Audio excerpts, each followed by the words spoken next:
أهلا بكم معنا مشاهدينا الأعزاء وحلقة جديدة من كل يوم، وهذه التغطية للندوة التي تقام حول مشكلة التنفس عند الأطفال وكيفية حلها.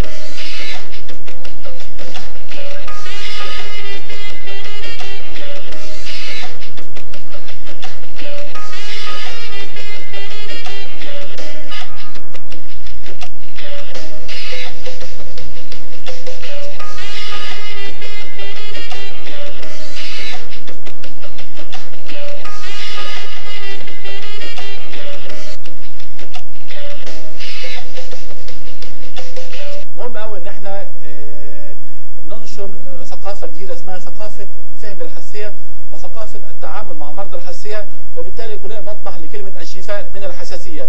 الحساسيات هي الوباء المميز للقرن العشرين وال21، وتقريبا 20% من سكان كوكب الأرض يعانون من حساسية الأنف و10% من حساسية الصدر، وهناك مسببات كثيرة جدا للحساسية في حياتنا بشكل عام.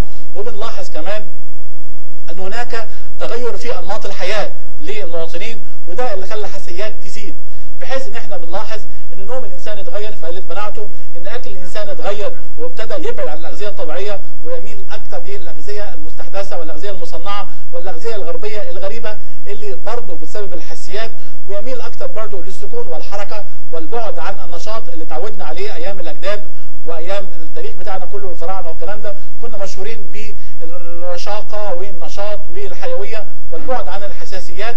اصبحنا نميل حاليا للسكون والركود، وده يؤثر على المناعه بتاعتنا ويؤدي الى نقص مناعه ويزيد من الحساسيات. مش بس كده، حتى الاطفال الصغار اللي هم بيلعبوش، اللي هم يميلوا الى استخدام الكمبيوتر او مشاهده التلفزيون اكثر من ساعتين يوميا اقل من 8 سنوات، ده يضاعف معدلات الحساسيه الصدريه عندهم. والتفسير ان الجهاز التنفسي ينمو في مرحله الطفوله حتى عمر 8 سنوات، مهم قوي، ويبقى المناعه لسه في مرحله تكوين.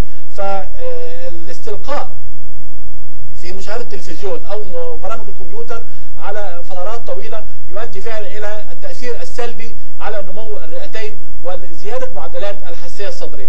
مش بس كده، كمان لاحظنا ان هناك اشياء كثيره جدا جدت في البيوت المصريه حديثا، من ضمنها ان احنا اصبحت البيوت تبنى بلا اشراف هندسي، بحيث ان احنا بنلاحظ الكثير من البيوت دلوقتي مليانه رطوبه ومليانه حشره الفراش ولا ترى الشمس مطلقا.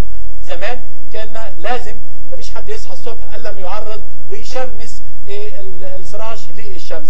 التشميس مهم جدا لانه بيقضي على حشره الفراش. السبب الاول الحساسيه في مصر، نمره 2 انه بيقلل من الفطريات، نمره 3 بيقلل من الملوثات الموجوده في الفراش بشكل عام. يبقى نلاحظ ان احنا لازم نرجع تاني للتهويه، نفتح الشبابيك ونشمس حاجاتنا، واللي مش قادر ينفض كل يوم يا ريت مرتين في الاسبوع او حتى مره في الاسبوع يشيل المرتبه والمخده